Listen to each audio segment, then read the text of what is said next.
Hey everyone, George here. I just read Marvel's first Alien Annual from writer Philip Kennedy Johnson and illustrator Salvador Larroca. I'm actually super behind on Marvel's Alien Volume 1 series, but since annuals are normally outside of the core story, I decided to take a chance on this one, and it was outside of the core story. This story takes place in 2193 when an anti-Weyland Yutani faction has taken over the Nishimura Weyland Yutani station, and we see a group of Weyland Yutani executives are discussing their options in reclaiming the station. One of the executives suggests testing the Epsilon strain alien bioweapon and using a synthetic to document it.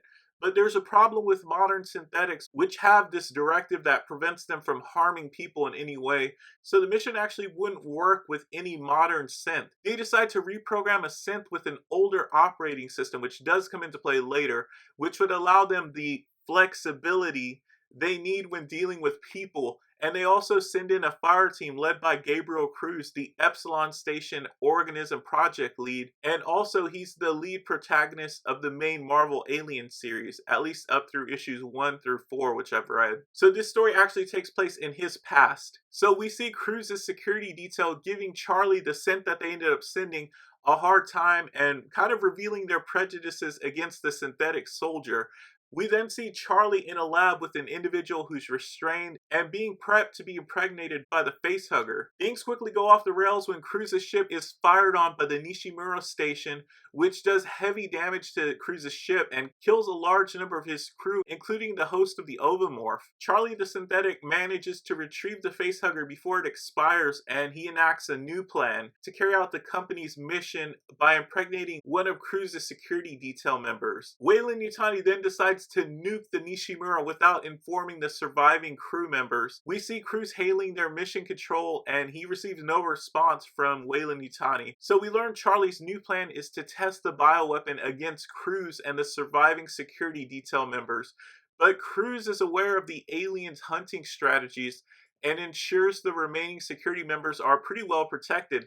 So Charlie takes matters into his own hands, locking Cruz away and allowing the alien to hunt the remaining soldiers. It's here that Charlie reveals he's actually Ash, the same operating model from the original Alien film, the one that tried to kill Ripley, and he actually seems to have some sort of artificial intelligence, or at least that's what I gather from it. After all members of the security team are killed off by the alien, Ash returns to set the alien against Cruz, but he quickly discovers Cruz managed to escape after being blasted through the head. Cruz retaliates against the alien and manages to severely injure it and escape into an escape pod. The story ends with Ash, who's still recording, informing the company he'll continue his research of the alien specimen. I enjoyed this issue, and it definitely fits in with the core story of the main series, but I do feel like it doesn't make sense that Cruz would be loyal to the company after it pulled a stunt like this.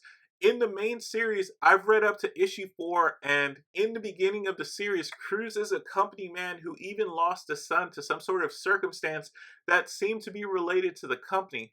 Both his ex-spouse and his other surviving son have a lot of hatred towards him for his loyalty to the company. And this issue shows that Weyland Yutani allowed Charlie slash Ash to carry out his mission endangering Cruz and his team.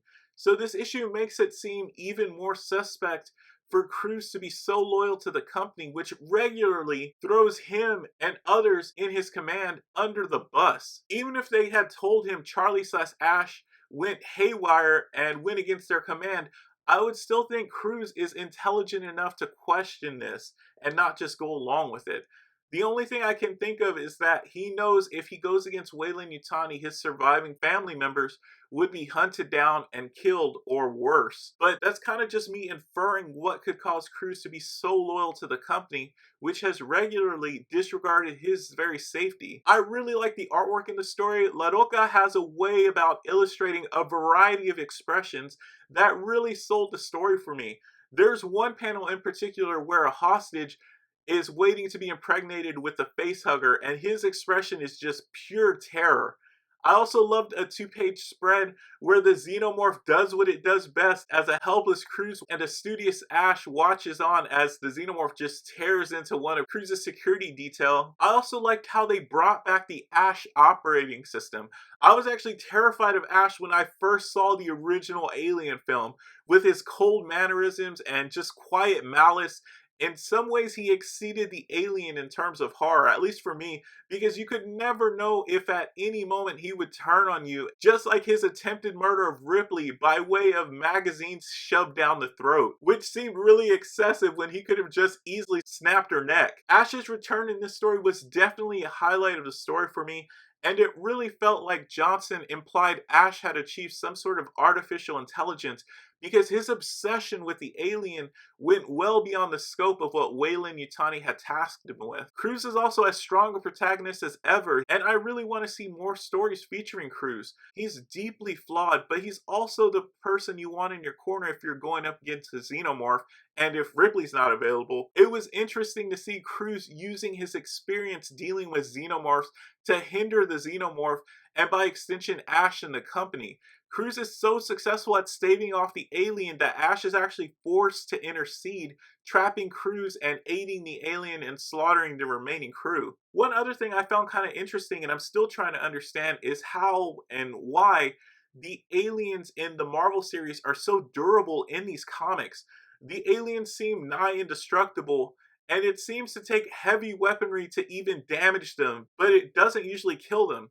In this issue, we see Cruz fire heavy explosive rounds, which blow off the alien's arm, but it doesn't kill it. In the alien issues I've read so far, the aliens also seemed incredibly durable. So I'm just wondering if in Johnson's comic book universe, if the aliens are now near invulnerable to a lot of human weaponry when compared to like aliens when it appeared to be much easier to kill them with normal human weaponry. This was a fun action-packed story, and I think if you're enjoying the main series, you can enjoy this story too. It doesn't drive the overall story forward, but it does add some interesting layers, and I really enjoyed the return of Ash's horrifying self. So that's it for this video. If you enjoyed it, hit the like button, share it with a fellow Alien fan, and subscribe for more comics content.